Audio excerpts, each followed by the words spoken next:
오늘은 현실의 뿌리박은 영성 다윗 시리즈 21번째 말씀을 가지고 같이 말씀의 은혜를 나누도록 하겠습니다. 여러분, 손흥민 선수의 아버지 손흥정 씨가 모든 것은 기본에서 시작한다 라는 책에서 맨 첫 페이지를 보면 자신의 철학을 닮은 자신의 삶을 나타내는 한 가지 단어를 소개를 하고 있어요. 그 단어는 단박하다라는 단어입니다. 혹시 들어보셨어요? 단박하다라는 단어? 저도 이 책을 보는데 이 단어가 생소하게 느껴지더라고요. 그래서 이 단어의 뜻은 뭐냐면 욕심이 없고 마음이 깨끗한 상태를 이야기하는 단어가 단박하다라는 거예요. 그래서 그는 삶을 살아가면서 항상 어떻게 살아갔냐, 그것이 그의 삶의 철학이 됐던 거죠. 그러니까 단순하고 심플하게 욕심을 버리고 마음을 비우고 오늘도 자기가 그렇게 살기를 굉장히 노력했다는 겁니다. 처음부터 그의 인생 가운데 그 삶의 가치와 우선순위가 딱 정립이 되고 세워졌겠습니까? 아닐 거예요. 그가 그렇게 삶을 살아가다 보니까 자신의 삶의 가치와 우선순위를 정립하면서 딱 세워놓고 보니까 이제 그 가치와 우선순위가 변하지 않게 되었던 겁니다. 그래서 그가 최근에는 굉장히 많이 좀 유명 인사가 됐잖아요. 많이 알려진 사람이 되었잖아요. 아마 가장 아들을 잘 키운 아버지 하면 그 중에 대표적인 사람이 바로 손흥민의 아버지 손흥정 씨라고 다들 이야기할 겁니다. 그럼에도 불구하고 그의 삶의 태도는 인터뷰하는 모습을 보면은 아직도 손흥민 선수는 뭐가 아니라고 얘기해요? 월드 클래스 선수가 아니다라고 막 이렇게 얘기를 하더라는 거예요. 그게 그의 삶의 가치가 조금 성공한다고 해서 유명해진다고 해서 변하지 않더라는 겁니다. 혹시 여러분들에게도 흔들리지 않는 삶의 우선순위와 가치가 있으십니까? 그것이 금방 한 번에 정립된 것은 아닐 겁니다. 여러분들도 나름대로 그런 것들이 있었을 때 수많은 것들을 거치고 나서 그것들이 완성되었을 겁니다. 다윗도 마찬가지입니다. 그가 만약 피 끊는 20대 때 10년 동안 도망자의 신분이 아니라 승승장구에서 아마 골리앗 장군을 무찌르고 나서 그의 인생이 계속 승승장구로 살았다라고 한번 가정해 봅시다. 그리고 사울 왕이 왕의 우선순위, 왕권의 다음 우선순위를 자기 아들들이 아닌 사위인 다윗한테 탁 두었다라고 한번 가정해 봅시다. 그러면 다윗은 아마 오늘과 같은 그런 신앙과 그런 영성을 어쩌면 갖고 있지 못했을 수도 있을 거라는 생각이 저는 들더라는 거예요. 왜냐하면 하나님한테는요, 다윗이 왕이 되는 게 중요한 게 아니에요. 사울을 제끼고 왕이 되는 게 중요한 것이 아니라 뭐가 중요한 거예요? 어떠한 순간에도 하나님을 의지하고 하나님을 믿는, 그 하나님을 사랑하는 그 마음을 하나님은 계속 유지하기를 원하셨다라는 거예요. 오늘 여러분들은 안 그렇겠습니까? 우리 다 뭐 하고 싶어요? 성공하고 싶잖아요. 돈 많이 벌고 싶잖아요. 자녀들이 형통하고 싶잖아요. 근데 그건 하나님이 정말 원하는 것일까요? 하나님이 정말 원하는 것은 무엇일까요? 우리한테 여러분들이 늘 하나님을 의지하고 하나님을 신뢰하고 믿으며 하나님을 가장 우선순위로 두는 그 가치를 늘 갖기를 원하시지 않을까요? 그러니까 때때로 그렇기 때문에 우리에게 어려움도 주실 때가 있지만 형통함도 주실 때가 있습니다. 근데 하나님의 목적은 다 뭐예요? 우리가 하나님을 정말 신뢰하고 하나님을 따르는 그 믿음을 갖기를. 그래서 다윗도 오늘 그 광야에서의 이 10년의 과정이 다 뭐였어요? 하나님을 향한 마음을 빚어가는, 만들어가는 과정이었다라는 거예요. 그 과정이 없었으면요, 오늘 다윗은 하나님을 닮을 우선순위로 둘 만한 그런 그릇으로 만들어지지 못했을 수도 있더라는 겁니다. 오늘 다윗은요, 아무리 사울이 증오하고 자신을 핍박하고 어렵게 했어도 그 광야에서의 모든 생활 동안 거의 그는 변치 않게끔 늘 누구를 의지하고 누구께 감사하고 누구를 예배하고 누구를 찬양했어요? 우리 같으면은 사울을 증오하고 미워하고 탓하고 남 탓하고 힘든 일이 왔을 때 그러기도 바빴을 텐데, 다윗은 그의 우선순위와 가치가 계속 만들어져 가면서 아무리 고난이 와고 어려움이 와도 웬만해서는 흔들리지 않는 우선순위와 가치의 사람이 되었다라는 겁니다. 오늘 여러분들도 지금 바쁜 일상생활 가운데서 살다가 오셨을 겁니다. 이 중에서는 정말 한 주간 힘든 일이 있어갖고 이 자리에 나온 분도 혹 있을지도 몰라요. 아니면 어떤 분은 정말 별일 없이 무료한 일상 가운데, 늘 평범한 일상 가운데 이 자리에 나온 분도 있을지도 모릅니다. 또 어떤 분은 너무나 지금 삶이 바빠갖고 힘든 가운데, 바쁜 삶 가운데서 이 자리에 나온 분도 있을지 모르겠습니다. 그러나 하나님은 오늘 여러분들의 그런 삶 가운데서도 여러분들의 삶을 어떻게 만들어 가기를 원하실까요? 어떻게 빚어가기를 원하실까요? 그것이 잘 정립이 되었을 때 우리는 앞으로 하나님이 정말 축복해 주셔서 세상 가운데 여러분들이 정말 성공가도를 달리고 형통함을 달렸을 때도 변하지 않게 될 것이고요. 하다못해 우리가 정말 힘든 과정에 밑바닥 수준을 갖고 있을 때에도 그 삶의 우선 가치는 변하지 않게 될 거라는 거예요. 여러분들에도 그런 우선 가치가 있으십니까? 오늘 말씀을 보면요, 이제 지난 시간에 누가 죽어버렸어요? 사울이 블레셋과의 전투에서 그만 세 아들과 함께 다 죽어버렸어요. 그러면 이제 다윗의 입장에서는요, 이제 시글락에 더 이상 머물 이유가 없습니다. 왜냐하면 지금 블레셋과 다윗은요, 불편한 지금 동맹 관계에 있는 겁니다. 서로의 정치적인 이익 때문에 있는 겁니다. 그러나 블레셋의 입장에서는 이제 다윗이 없다란 얘기는, 사울이 없다란 얘기는 이제 다윗이 더 이상 필요하지 않습니까? 필요하지 않습니다. 오히려 앞으로 사울왕이 없어진 지금 블레셋의 입장에서는 가장 자신들에게 적이 될 만한, 가장 앞으로 우려가 될 만한 사람이 누구겠어요? 다윗일 거 아니에요. 그럼 이제 다윗은 뭐예요? 블레셋 입장에서는 이제는 어쩌면 제거 대상이 될 수도 있는 겁니다. 불편한 관계가 된 겁니다. 그리고 다윗의 입장에서도요, 이젠 누가 없어요? 사울왕이 죽고 없습니다. 따라서 앞으로 그는 어디로 가면 돼요? 이스라엘로 다시 돌아가서 이제는 하나님께서 내가 기름 부음을 받아서 진짜 이스라엘의 왕이 되는 때가 혹시 이때가 아닌가? 이런 생각과 함께 왕이 없는 틈에, 이제 다 없는 틈에 기브온이라고 하는 사울의 본거지로 가서 그냥 한순간에 다 점령해버리고 내가 이제 왕입니다 선포해버리면 다 끝나는 거잖아요. 그러면 정말 한 이스라엘의 자기가 뭐가 되는 거예요? 기름 부음 받은 대로 왕이 되고 성취되는 거잖아요. 우리도 문제가 앞에 있으면 당장 그 문제가 빨리 뭐 되고 싶습니까? 해결받고 싶잖아요. 여러분들은 안 그렇습니까? 당연히 우리 안에서는 그 문제가 우리 앞에 딱 어른거렸을 때 얼른 그 문제가 해결되고 다리를 쭉 펴고 오늘 밤 그냥 편안하게 하고 자고 싶잖아요. 쉬고 싶잖아요. 그런데 오늘 다윗은 어떻게 행동했는지 오늘 1절 말씀을 통해서 같이 살펴보도록 하겠습니다. 오늘 1절 말씀입니다. 그 후에 다윗이 여호와께 여쭈어 아뢰되 내가 유다 한 성읍에서 올라가리까 여호와께서 이르시되 올라가라. 다윗이 아뢰되 어디로 가리까? 이르시되 헤브론으로 갈지니라. 아멘. 다윗이 지금 뭐 하고 있습니까?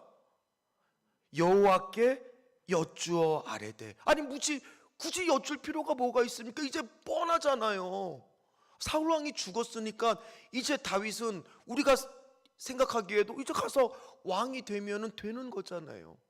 그런데 오늘 뭐 하고 있어요? 이게 그냥 나온 것이 아니에요. 그의 삶의 우선순위와 가치가 10년의 광야 생활을 겪으면서 더 명확해졌다라는 겁니다. 그러면서 그는 그 과정에서 항상 위급한 순간 하나님께 기도하였더니 하나님이 돌파구를 열어주시는 것을 경험했습니다. 그는 어려울 때마다 기도할 때마다 하나님이 그 문제를 열어주시고 해결해 주시는 것을 경험했습니다. 그러니까 매 순간 지금 아무리 뻔히 보이는 답이 눈앞에 있는 것 같다 보이는 그 순간에도 지금 그의 우선순위와 가치는 뭐로 하고 있어요? 기도하기 시작했다는 거예요. 많은 성도들이 제가 사역하고 있는 그때 저한테 상담을 하러 오신 분들이 참 많이 있었습니다. 그러면 여러분들도 목사 때 상담 받아본 경험 있으면 알겠지만 대부분 목사님들의 답은 다 뭐라고 얘기해요? 기도해 보라고 하잖아요. 그럼 여러분들도 목사님 찾아갈 때 목사님이 뭐라고 할 거를 다 보통은 예상을 하세요? 아휴, 목사인 저도 알아요. 여러분들한테 정말 다른 말을 해주고 싶어요. 자, 이렇게 했고 저렇게 하시면 이렇게 될 겁니다. 이렇게 말하고 싶지만 대부분 다 목사님들이 뭐라 그러냐? 기도하라 그런다는 거예요. 목사인 저도 알아요. 그 소리가 때로는 여러분들한테 여러분들이 기도를 안 하고 저를 찾아왔겠습니까? 상담하실 때는 다 뭐하고 와요? 나름대로 다 기도를 하고 찾아오거든요. 그런데도 목사님은 또 얘기해요. 기도하라고. 근데 그게 진짜 답이니까 어쩔 수 없이 그렇게 답을 해줄 수밖에 없더라는 거예요. 사울이 죽은 지금 당연히 다윗은요 이 상황을 자기한테 충분히 유리한 쪽으로 해석할 수가 있었어요. 아, 사무엘이 기름 부음 받고 왕이 된다는 때가 이때겠지. 바로 이때겠지. 드디어 지긋지긋한 광야 생활 이제 끝났다. 나는 기브온으로 진군해서 사울 왕군을 점령하고 이제 왕으로 선포만 하면 될 거다. 이렇게 충분히 생각할 수가 있었습니다. 그러나 다윗은 경솔하게 생각하지 않았어요. 왜요? 그의 삶의 우선순위와 가치는 첫 번째 우리 아까도 얘기했지만 뭐였어요? 하나님께 기도하는 거였거든요. 기도하는 거였거든요. 근데 이게 왜 중요하냐? 여러분, 기도는요 특별한 것이 아니라 평범한 것이 될 때 우리의 능력이 될 수가 있어요. 이게 무슨 소리냐?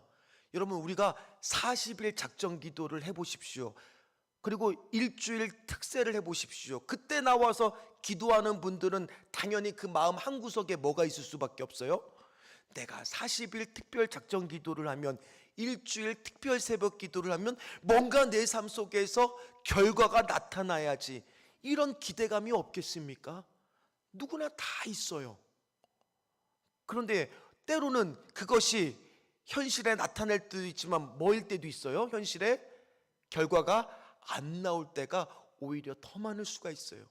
그럼 그 사람은 어떻겠습니까? 그 기도의 결과 때문에 실망할 수가 있습니다. 그러나 여러분, 늘 기도하고 기도가 호흡이 되고 기도가 일상이 되고, 여러분 조지 물러라고 하는 사람이 몇만 명의 기도 응답을 받았다는 거 우리 많이 들어서 알고 있어요. 5만 번의 기도 응답을 받았다라는 것은 그가 기도가 바로 뭐였습니까? 특별한 것이 아니라 일상이었어요. 매일이었어요. 순간순간 작은 이런 것까지 기도해야 되나? 그런데 그런 것까지 기도하던 사람이에요. 그러다 보니까 오히려 그는 기도 응답을 모았다고 고백을 합니까? 5만 번 받았다고 고백을 할 수밖에 없더라는 거예요. 따라서 오늘 여러분도 저도 마찬가지예요. 여러분도 기도가 뭐가 되기를 간절히 축복합니까? 일상이 되시기를 주의 이름으로 축복합니다. 기도가 여러분들에게도 특별한 것이 아니라 매일 내가 하는 평범한 것이 되시기를 주의 이름으로 축원합니다. 그럴 때 기도가 뭐가 되느냐? 우리의 능력이 되더라는 거예요. 목사인 저도요, 특별히 새벽 기도 때 갑자기 안 나오던 성도가 나오면 긴장하기 시작합니다.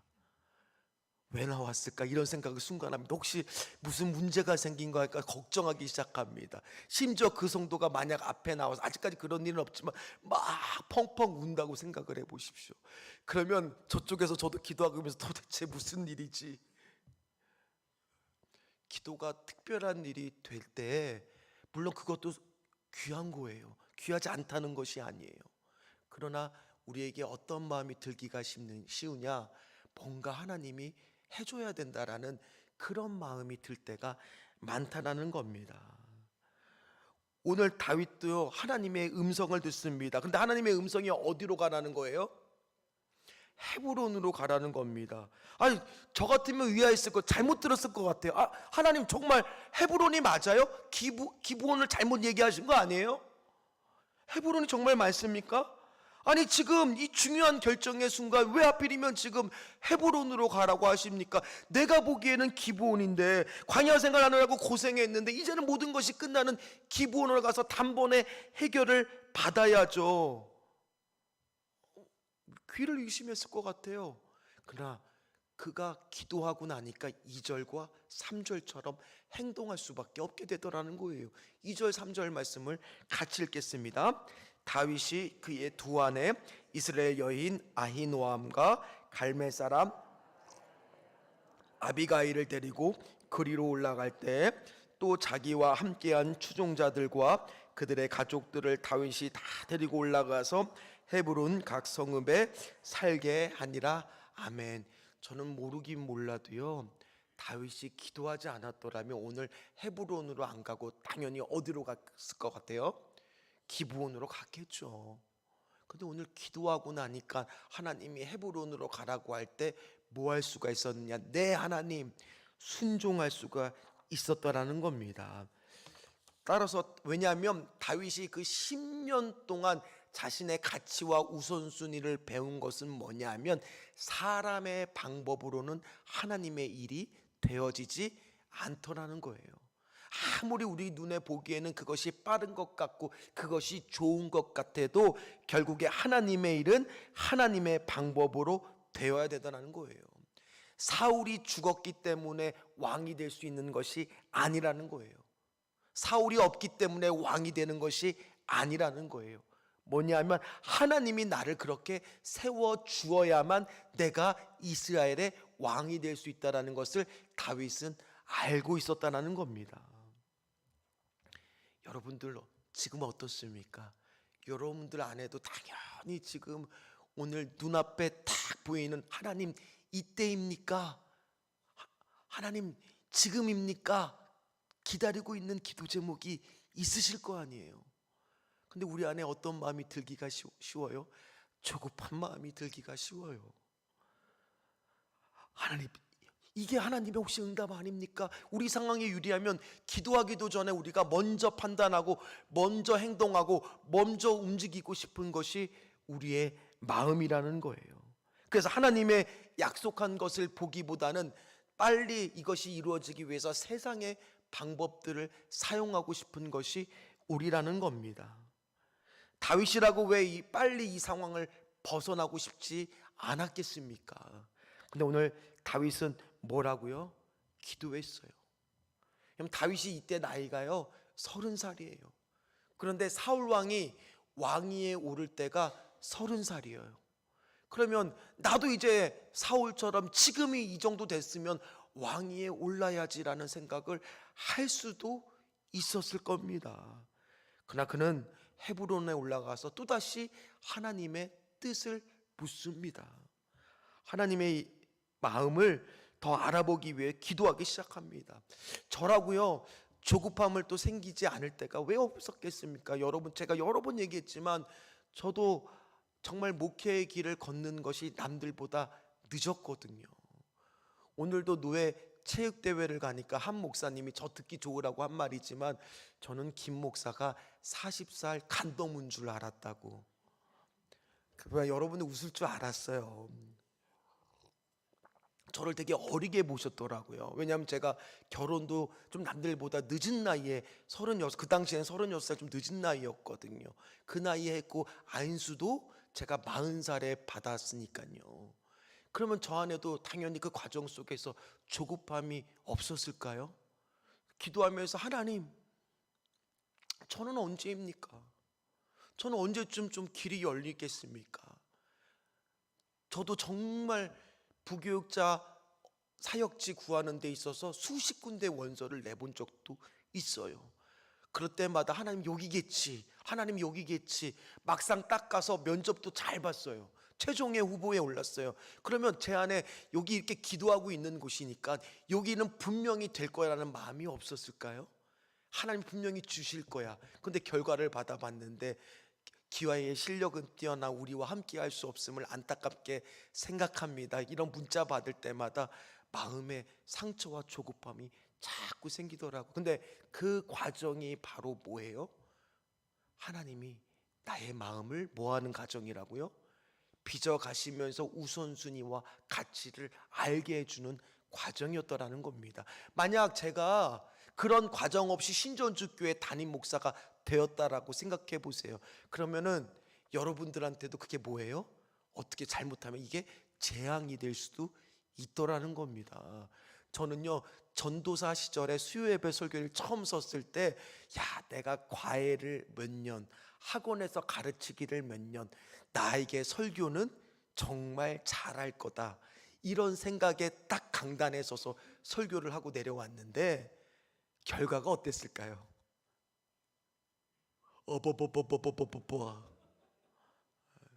저는 진짜 잘할 줄 알았어요. 왜냐하면 제가 강의를 많이 해봤고 그랬기 때문에 진짜 잘할 거라고 생각했거든요. 그런 과정들을 다 겪어가면서 하나님이 뭐 하는 거예요? 우리를 만들어 가시는 거예요. 빚어 가시는 거예요. 그러고 나니까 저도 많이 기도했습니다. 하나님, 언제쯤 제가 목회를, 정말 제가 하고 싶은 목회를 할 수가 있겠습니까? 그 과정 속에 오늘 저도 이 자리에 쓴 겁니다.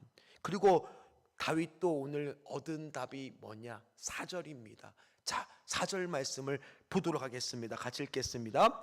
유다 사람들이 와서 거기서 다윗에게 기름을 부어 유다 족속의 왕으로 삼았더라. 여기까지 읽겠습니다. 자, 뭐가 됐어요? 유다 사람들이 와서 거기서 다윗에게 기름을 부어 유다 족속의 왕으로 삼았더라. 그럼 우리 다 뭐 해야 돼요? 드디어 누가 왕이 됐어요? 그럼 다 뭐가 되는 거예요? 할렐루야! 할렐루야! 근데 여러분, 가만히 한번 좀 생각해 보세요. 지금 다윗이 왕이 되기는 당했는데 이게 할렐루야가 아니에요. 왜요? 지금 왕이 듣기는 되었는데 어디의 왕이에요?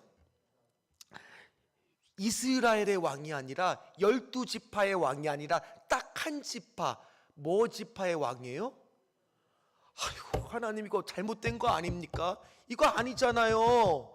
그리고 심지어 유다 지파의 왕이 되고 오늘 12절 말씀에 보면 헤브론에서의 보낸 생활이 7년 반이에요. 아니 이제 30살 됐고 사울도 이때 왕이 됐는데 7년 반이나 또 뭐를 하고 있는 거예요? 유다 지파에서 또 훈련받고 있는 거예요. 한 지파의 왕으로 또 7년 반을 또 훈련받고 있는 거예요. 왜요? 그런 과정을 겪어야만 또 하나님이 보시기에는 다윗이 12지파를 통치할 수 있는 왕이 될 수 있다라고 판단하셨기 때문입니다. 오늘 여러분들도 분명히 허락된 것들이 있을 겁니다. 하나님, 왜 하필이면 제 직장이 여기입니까? 하필이면 내 배우자는 왜 이 사람입니까? 왜 우리 자녀는 이렇게 되었습니까? 이런 것들이 있을 겁니다. 그러면서 여러분 생각에는 왜 하나님 더 좋은 것을 나한테 허락하지 않으셨어요? 이왕이면 더 좋은 것을 주실 수도 있잖아요. 왜 그랬을까요? 왜 그랬을까요? 하나님께서 바로 우리에게 훈련을 시키고 빚어가는 과정 속에서 그것들이 최선의 선택이기 때문에 우리에게 허락하신 줄을 믿으시기를 주의 이름으로 축원합니다. 여러분들 마음속에 한곁으로는 그런 마음 다 있으실 거예요. 이왕이면 더 좋은 것을 주셨으면 어땠을까? 오늘 다윗도 그런 생각을 하지 않았을까요? 7년 반 결코 짧은 시간은 아니잖아요. 1년 있다가 끝나는 것도 아니에요. 7년 반. 어떻게 7년 반이나 이렇게 시간을 우리에게 길게 또 다윗에게 줍니까? 근데 여러분 그런 기사 본 적이 있습니까? 로또에 당첨이 된 많은 사람들이 가정이 결론적으로 어떻게 됐냐면 불행하게 끝나는 가정들이 굉장히 많았다는 것을 여러분들 기억하셔야 됩니다. 근데 그들이 왜 그렇게 끝났냐? 로또가 당첨이 되었을 때 그의 일상을 확 바꿔버리는 사람들일수록 결말은 안 좋은 쪽으로 끝났다는 거예요. 근데 반대로 로또에 당첨이 돼서도 계속 행복했던 가정들을 조사해 보면은 그가 직업을 바꾸거나 일상을 바꾸지 않고 똑같이 그의 가치와 두고 살았을 때 탈이 오히려 없었다라는 거예요. 내가 갑자기 목돈이 확 들어갔을 때 좋은 차를 사고 직장을 때려치고 사업을 해본다고 하고 그렇게 되었을 때 오히려 더 불행해지더라는 겁니다. 인생의 진짜 축복은요, 여러분들도 알다시피 무명 시절을 오래 겪고 간 사람이 결국에는 롱런하는 것처럼 하나님이 빚어가는 과정을 겪어본 사람이 하나님이 진짜 은혜와 축복을 줬대 그것을 누리고 그것을 변하지 않게 내가 가치와 우선순위로 하나님을 삼는 때 그것들이 나에게 진짜 복이 되더라는 겁니다. 따라서 우리에게는요, 무슨 시간이 필요하냐? 읽는 시간이 필요합니다. 열매 맺기까지의 과정이 필요합니다. 따라서 우리의 우선순위와 가치는 두 번째입니다. 어떤 것을 겪어야 되느냐? 과정을 꼭 겪어야 된다는 거예요. 과정 없이 결과로 바로 가서는 안 된다라는 겁니다. 여러분, 유다 지파 사람들이요, 다윗이 유명해서 왕으로 모신 게 아니에요. 여러분, 그 말씀 기억나세요? 다윗이 아말렉 족속을 무찌르고 나서 거기서 많은 전리품을 얻은 다음에 다윗이 한 일이 뭐예요? 그 전리품을 나누어 줬습니다. 그때 누구도 나눠 줬습니까? 유다 지파 사람들에게도 그 전리품을 골고루 나눠 줍니다. 물론 다윗이 그때 그걸 했을 때 계산하고 했었을까요? 그러진 않았을 겁니다. 그에게는 늘 어떤 마음이 있었어요? 하나님을 우선순위로 가치로 두니까 사랑의 마음이 있었어요. 용서의 마음이 있었어요. 포용의 마음이 있었어요. 그렇기 때문에 그는 그런 것들이 재물이 많이 들어오는 그 순간도 그 가치를 지켜서 주변에 자기가 신세졌던 사람, 알던 사람들한테 그것들을 나누어 줬다는 얘기예요. 그랬더니 지금 이 순간이 왔을 때 그것들이 마치 퍼즐의 한 조각처럼 맞춰져서 그림이 되었던 것처럼 그렇게 했던 퍼즐 한 조각 한 조각들이 결국에 나중에 맞춰져서 어떻게 되는 거예요? 유다 지파 사람들이 먼저 다윗을 왕으로 추대하게 되더라는 겁니다. 여러분, 마찬가지에 모세도 그랬습니다. 여러분, 모세가 출애굽의 리더가 됐을 때 나이가 몇 살이에요? 그의 인생은 40년이잖아요. 120살까지 살았잖아요. 그러나 실제로 지도자가 된 건 40년이었지만 그의 앞에 인생의 두 가지 중에서 여러분 가만히 생각해 보면 모세가 200만이나 되는 이스라엘 백성을 이끌고 출애굽했을 때 광야 생활을 경험해 본 사람은 누구밖에 없어요? 모세가 미디안 광야에서 40년을 보냈기 때문에 광야 생활을 누구보다 잘 아는 사람은 리더가 그래야 되잖아. 누구밖에 없는 거예요? 그 40년이 헛된 시간이 아니었다라는 얘기예요. 또 하나, 200만이나 되는 사람을 이끌다 보니까 조직도 갖춰줘야죠. 행정도 필요하죠. 그 다음에 나중에 성막 제거할 때 건축술이라든지 각종 지혜들이 필요하죠. 그러나 그것들을 모두 배운 사람이 누구예요? 모세가 이집트의 왕자 시절에 40년 동안 궁중에서 교육받은 것이 그때 쓰임을 받더라는 거예요. 따라서 여러분들의 인생의 과정 속에서 실패든 성공이든 그것들이 다 퍼즐의 한 조각처럼 나중에 맞춰지는 날이 오더라는 겁니다. 따라서 여러분 인생에 실패 없어요. 다 그게 뭐예요? 나중에 하나님의 큰 그림을 만들어가는 하나의 퍼즐 조각일 뿐이라는 겁니다. 다윗은요, 하나님의 마음을 빚어가면서 광야에 있든 어디에 있든 항상 하나님의 마음을 가진 사람이었습니다. 그러니까 오늘 그것들을 아낌없이 생존에 급급한 것이 아니라 주변 사람들한테 나눠줄 수가 있었다라는 거예요. 그리고 나서 다윗이 왕이 되는 그 순간 다윗은 어떤 마음이 들었을까요? 어떤 마음이 들었을까요? 그렇구나. 하나님이 그 수많은 광야 생활, 위기 생활 속에서 오늘 나를 빚어가셔서 하나님의 은혜로 내가 유다 지파에 이렇게 왕이 될 수가 있었구나. 모든 것이 다 뭐라고 고백했을까요? 하나님의 은혜입니다. 모든 것이 은혜, 은혜 하면서 하나님을 찬양하지 않았을까요?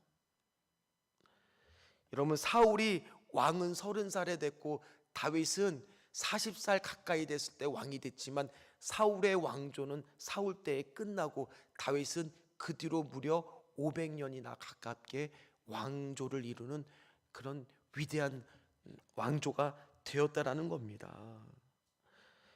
여기 계신 분들 중에서도 분명히 지금 내가 혹시나 조급함을 가지고 이 과정을 겪다 보니까 왜 이렇게 더디갈까, 남들과 비교하면서 조급한 마음이 드시는 분이 있을 겁니다. 그러나 우리가 기도하면서 그 우선순위와 가치를 변하지 않았을 때 결국에 하나님의 그 가는 길을 밝히 조금씩 그 안개는 거치고 보여주실 줄 믿습니다. 그래서 저는 사실 그런데 그게 기다리는 입장에서는 쉽지 않아요. 그래서 저도 힘들 때는 그래서 제가 좋아하는 찬양이 그거였어요. 내가 걷는 이 길이 굽어도는 수가 있어도 내 심장이 울렁이고 가슴 아파도, 그 찬양을 너무 좋아했어요. 왜냐하면 후렴부분 차츰차츰 안개는 거치고 하나님 지으신 빛이 뚜렷이 보이리라. 가는 길이 온통 어둡게만 보여도 하나님은 실수하지 않으신다네. 그렇습니다. 하나님, 내가 가는 길이 왜 이렇게 굽어도는 것 같습니까? 사역을 하고 있는데 부교육자로 있었을 때 갑자기 청년들을 데리고 제가 서울의 한강에 놀러 갔어요. 소풍을 갔어요. 그런데 담임 목사님이 갑자기 전화를 하는 겁니다. 오늘같이 금요철화를 앞둔 금요일이었어요. 갑자기 오라는 겁니다. 그래서 내가 청년들하고 같이 있는데요, 청년들을 두고 빨리 오라는 겁니다. 그랬을 때 왜 갑자기 청년들을 두고 오라고 했지? 약간 마음속에 불길했어요. 그리고 담임 목사님 실에 딱 들어가니까 목사님이 딱 앉자마자 하는 말씀이, 김건준 목사, 사역을 여기까지만 하지라는 소리를 딱 들었을 때 저 안에 어떤 마음이 들었을까요? 청천벽력이 쏟아지는 것 같은 마음이 들었어요. 내 안에 자녀들이 아직 어린데, 그때는 선빈이도 없었을 때였거든요. 이제 나는 어떻게 해야 되는가? 갑자기 그런 소리를 하시면 나는 어디로 가야만 되는가? 왜 내 인생은 이렇게 자꾸 굽어도는 그런 순간들이 이렇게 자꾸 생길까? 그러나 하나님은요, 그 맡겼던 그 순간에 다시 길을 열어주시는 과정이었다라는 얘기예요. 그리고 나서 정말 지원을 하고 있는데 또 열심히 떨어지고 결국에 어디 됐냐? 그때 된 곳이 정말 세이den교회, 제가 부교육자로 그때 들어가게 된 겁니다. 그때 제가 얼마나 기뻤는지 몰라요. 얼마나 하나님을 오늘 다윗과 같이 아마 찬양했는지 몰라요. 오늘 여기 계신 분들도요, 하나님께서 그 과정을 빚어가실 때 참 저도 앞에서 담임 목사로 여러분들을 볼 때마다 안타까울 때가 있어요. 하나님, 이왕이면 그 과정을 좀 덜 겪고 빨리 좀 응답해 주시면 안 됩니까? 빨리 좀 좋은 결과가 나오면 안 됩니까? 이왕이면 빨리 좀 저 분이 저렇게 눈물을 흘리면서 간절히 기도하고 있는데 그 마음을 좀 알아주시면 안 됩니까? 그런 마음이 들 때가 많았어요. 그러나 하나님은요, 하나님의 때는 저도 알 수가 없습니다. 그러나 하나님은요, 반드시 지금도 우리를 뭐하는 가정이에요? 빚어가시고 계세요. 가치와 우선순위를 성립하기 위해서 그것들을 빚어가고 있으세요. 오늘 여러분들도 마찬가지일 겁니다. 그 과정을 하나씩 하나씩 하나님이 빚어가고 있는 거예요. 그러니까 어떻게 되느냐? 오늘 다윗에게 첫 번째 임무가 주어집니다. 왕으로서. 그게 오늘 4절에 저희가 읽지 않았던 뒷배 후반부의 말씀을 한번 같이 보도록 하겠습니다. 자, 어떤 사람이 다윗에게 말하여 이르되 사울을 장사한 사람은 길르아 야베스 사람들이다 하매. 첫 왕이 되고의 공식적인 행사가 딱 있으면, 이왕이면 좀 멋진 일을 하고 싶은데 지금 어떤 사람이 와갖고 뭐라고 이야기하느냐? 길르아 야베스 사람이 사울을 장사 지내기 위해서 지난 시간에 같이 말씀을 나눴죠.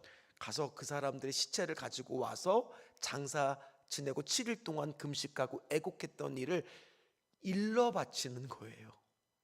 그러면 아직도 지금 다윗의 입장에서는 또 사울이야? 이런 생각을 하지 않았을까요? 하나님 왜 또 사울입니까? 지금 멋진 주의 일을 감당하기도 바쁜데 왜 또 나에게 이런 문제, 사울의 문제를 또 직면하게 하십니까? 사울이 이제 그만 잊어버리고 싶습니다. 그런 마음이 들지 않았을까요?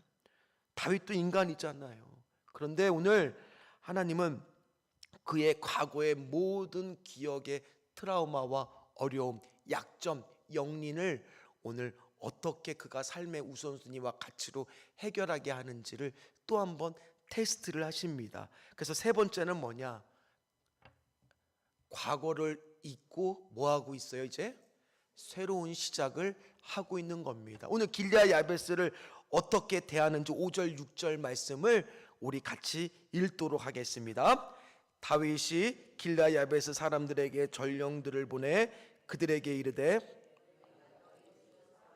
이처럼 은혜를 베풀어 그를 장사하였으니 여호와께 복을 받을지어다.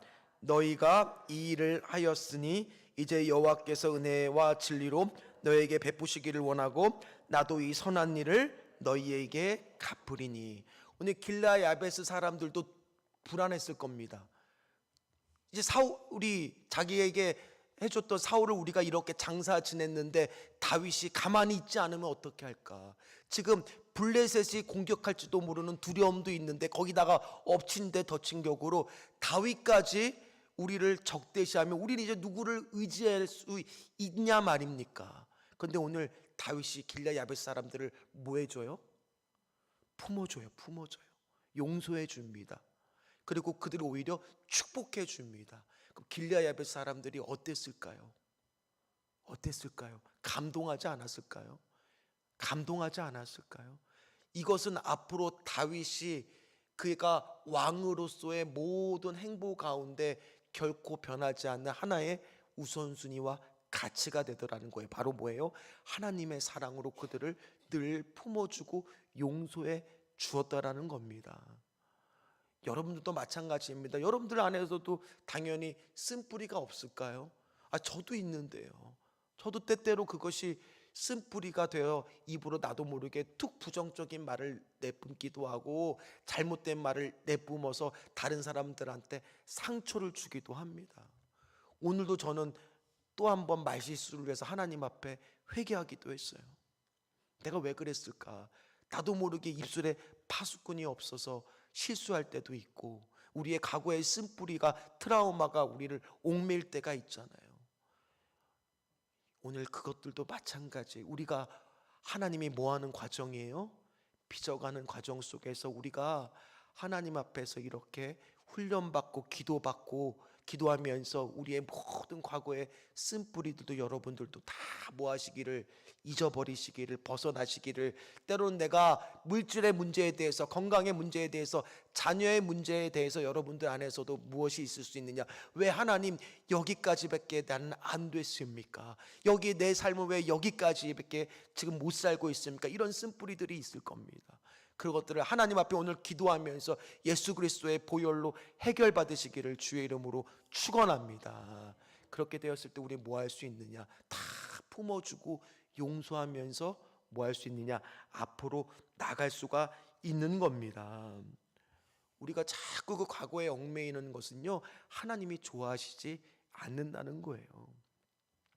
여러분, 우린 분명히 현실 삶 가운데 과거에 힘든 경험들이 있을 수 있습니다. 실패한 경험들이 있을 수 있습니다. 넘어진 경험들이 우리를 힘들게 할 때도 있을 겁니다.